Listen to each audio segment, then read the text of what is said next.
Come in, come in, come in. Martin, my friend Martin and I were just talking about riches, money. That should attract a crowd, usually does. Martin said this.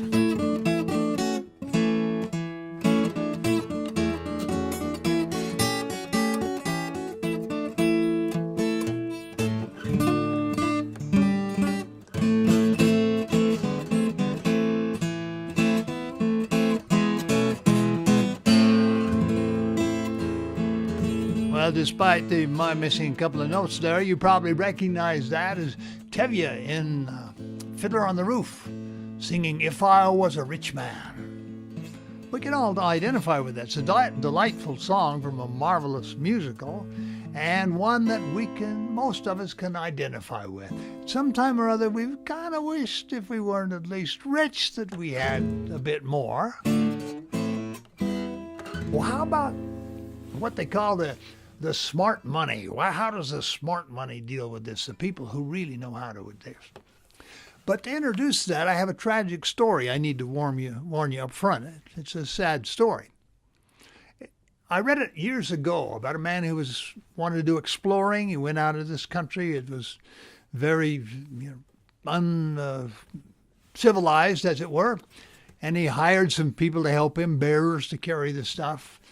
And he took some of them with him as he went in to buy supplies and equipment for this great adventure he was going to have.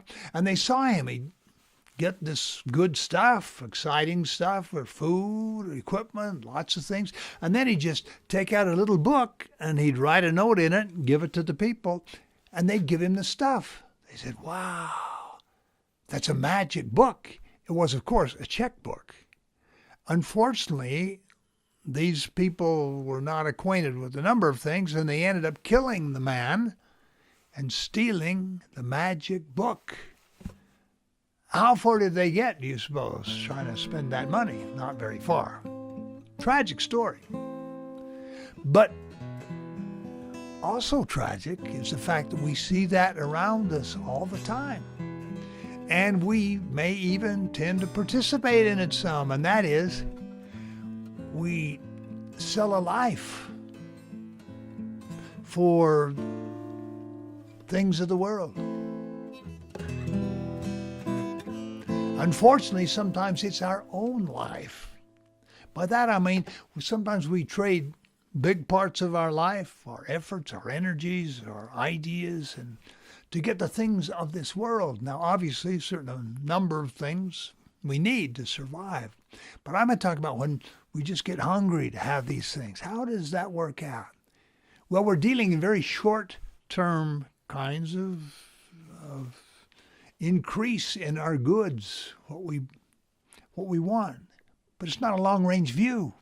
We're ignoring the, shall we say, the economics of heaven, where things are much longer than this.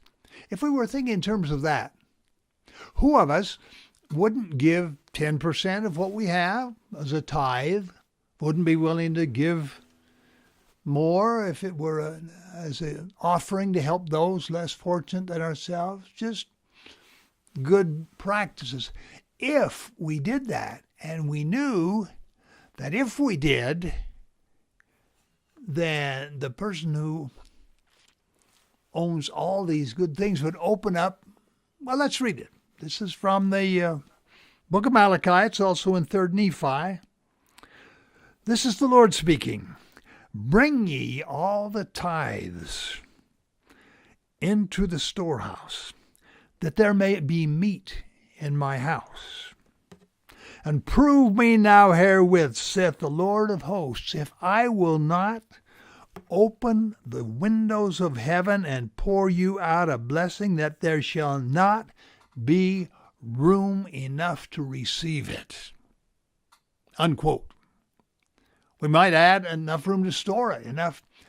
He will just keep pouring the blessings on us. If we knew that, wouldn't we be willing to get in an arrangement like that? Seems to me the smart money would.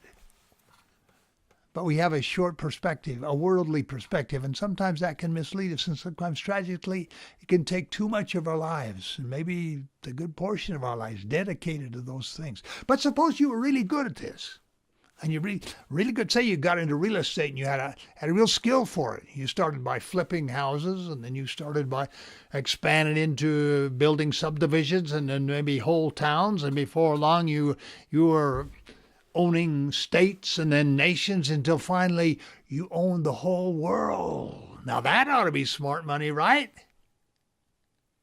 You know, wrong. Shall we read again? This from Mark. This is the Lord Jesus speaking, and you know this. Quote, "For what shall it profit a man if he shall gain the whole world and lose his own soul?"